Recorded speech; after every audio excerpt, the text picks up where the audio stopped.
Bismillahirrahmanirrahim. Assalamualaikum warahmatullahi wabarakatuh.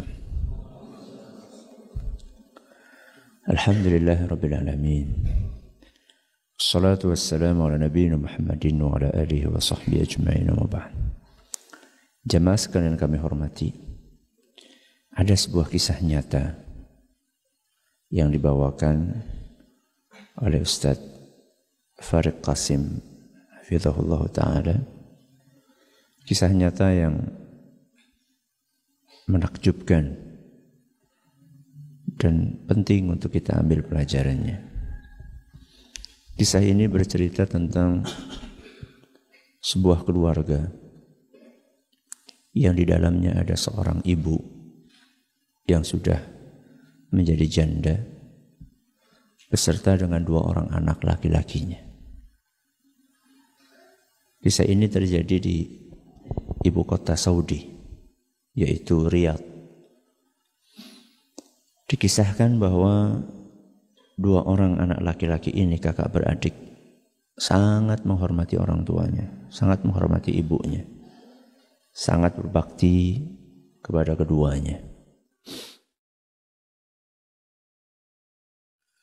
Mereka tinggal di sebuah apartemen nyewa. Kira-kira biaya sewa per tahunnya itu adalah 24.000 real. Kalau dirupiahkan sekitar 80 juta. Biaya apa? Nyewa. Ya, ngontrak apartemen. Kakak beradik ini kerjaannya sopir taksi. Mereka berdua berusaha keras untuk nabung sedikit demi sedikit untuk membayar biaya apartemen tersebut.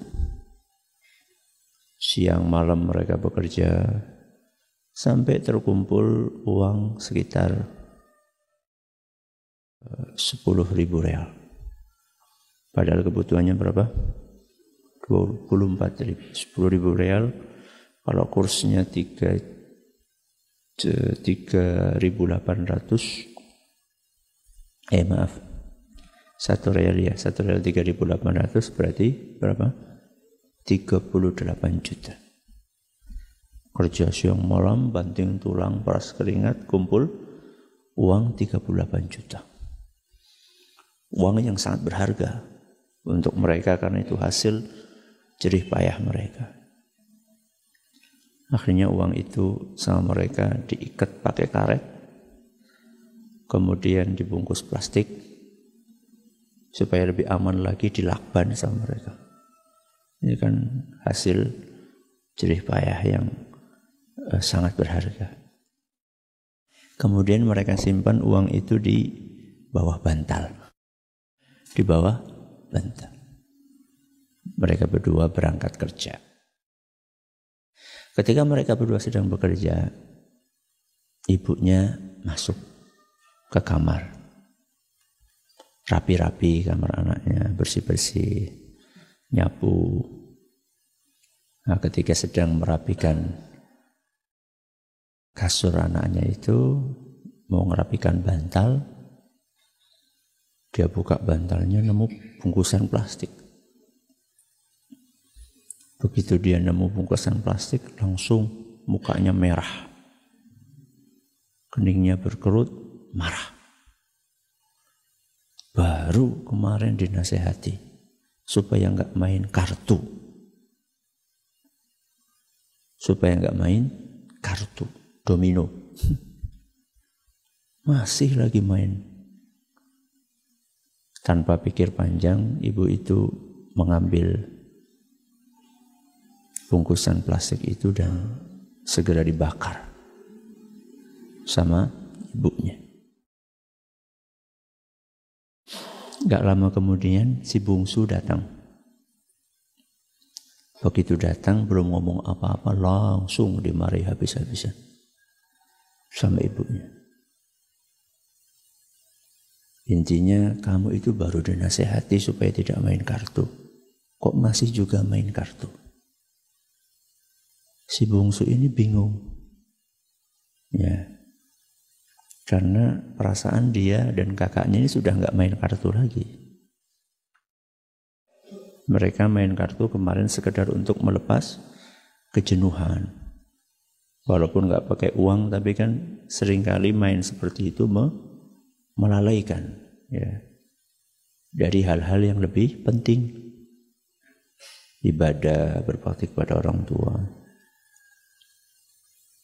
Maka karena anak ini merasa tidak main kartu, maka dia pun berinisiatif bertanya kepada ibunya, "Ibu, di mana menemukan kartu yang kata ibu dipakai buat main saya dan kakak saya?"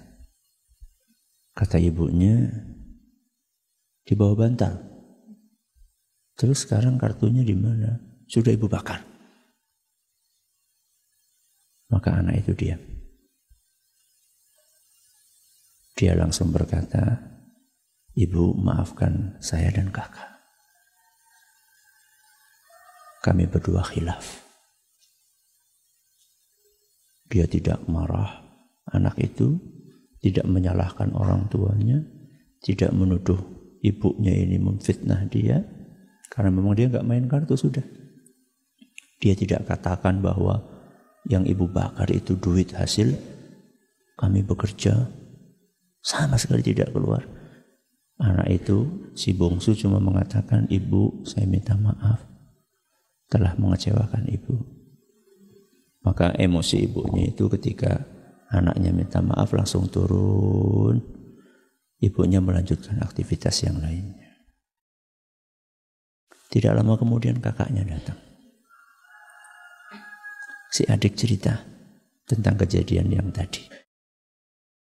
Kakaknya langsung bertanya, "Apakah kamu jelaskan kepada ibu kita bahwa yang dibakar sama ibu itu uang hasil kerja keras kita?" "Tidak sama sekali," kata si bungsu. "Saya cuma minta maaf. Alhamdulillah ibu sudah tidak marah." Apa kata kakaknya? "Bagus. Jangan pernah membuat ibu kita sedih."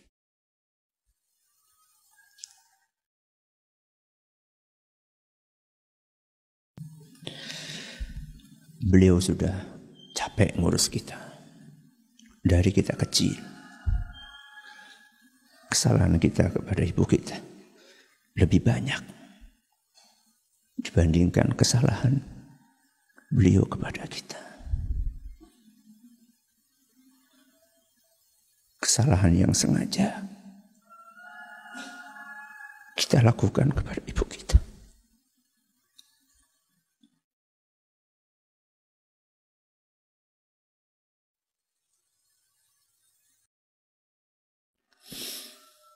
Kesalahan yang kita sengaja kepada orang tua kita lebih banyak dibandingkan kesalahan yang tidak disengaja oleh orang tua kita kepada kita.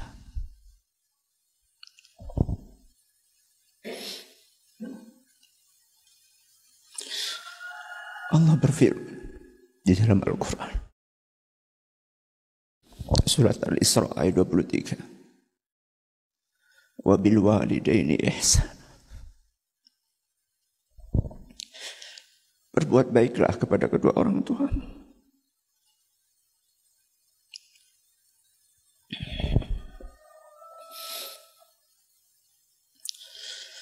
Berlatihlah untuk tidak membuat sedih kedua orang tua.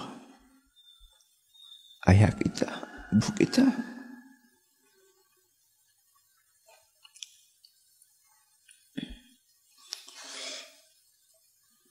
Selama itu kesalahan yang tidak disengaja, bahkan seandainya itu kesalahan yang disengaja.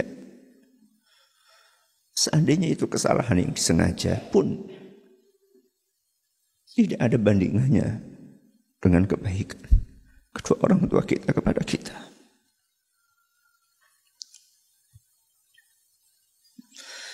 Pengorbanan mereka berdua untuk kita jauh lebih besar dibandingkan kekhilafan mereka kepada kita. Maka berlatihlah untuk tidak membuat sedih orang tua. Apalagi hanya urusan-urusan duniawi. Bukan urusan akhirat. Bukan kaitannya dengan dosa dan maksiat. Anak itu sebaiknya mengalah kepada orang tuanya. Tidak menggurui orang tuanya. Tidak suka menyalah-nyalahkan orang tuanya. Kita ini mengaji, belajar agama. Itu untuk memperbaiki perilaku kita. Terutama kepada orang tua kita. Terus apa manfaatnya ketika kita sering ngaji, akan tetapi perilaku kita kepada orang tua kita tidak berubah? Apa manfaat kita mengaji? Orang yang paling berhak untuk mendapatkan perubahan baik sikap kita setelah kita mengaji adalah orang tua kita. Sebelum teman kita, sebelum rekan kerja kita, mereka yang paling berhak untuk mendapatkan tutur kata kita yang halus, sopan santun kita. Jangan merasa kita sudah punya ilmu ini, ilmu itu, tahu ini, tahu itu. Kemudian kita rendahkan kedua orang tua kita. Karena kita melihat orang tua kita belajarnya nggak banyak. Mereka nggak sempat belajar. Karena mereka sibuk ngurusin kita. Mereka nggak sempat belajar karena harus banting tulang untuk menafkahi kita. Jangan pernah kita merasa lebih tinggi, lebih hebat, lebih pintar, lebih banyak ilmunya dibanding kedua orang tua kita. Ada kesalahan ini, kesalahan itu, ditolerir, ya, dimaafkan. Kalau kita ingin memberitahu sesuatu kepada orang tua kita terkait dengan masalah agama, dengan bahasa yang baik. Jangan seperti seorang anak TK yang menggurui gurunya. Jangan. Ya. Bahkan ketika kita meningkatkan bakti kita kepada kedua orang tua kita, itu adalah merupakan salah satu cara terbaik untuk mendakwahi kedua orang tua kita. Ketika orang tua kita melihat, Masya Allah, anak saya setelah ngaji, semakin halus tutur katanya, semakin sopan. Maka orang tua sendiri akan tergerak hatinya. Nak, kamu belajar di mana? Ya. Bapak ibu pengen ikut, di mana kamu ngaji? Tapi ketika kita setelah ngaji, justru perilaku kita semakin tidak baik, semakin tidak sopan, besar kepala, sombong, angkuh. Bagaimana orang tua akan tertarik dengan ilmu yang kita pelajari, dengan dakwah yang kita ikuti, ya.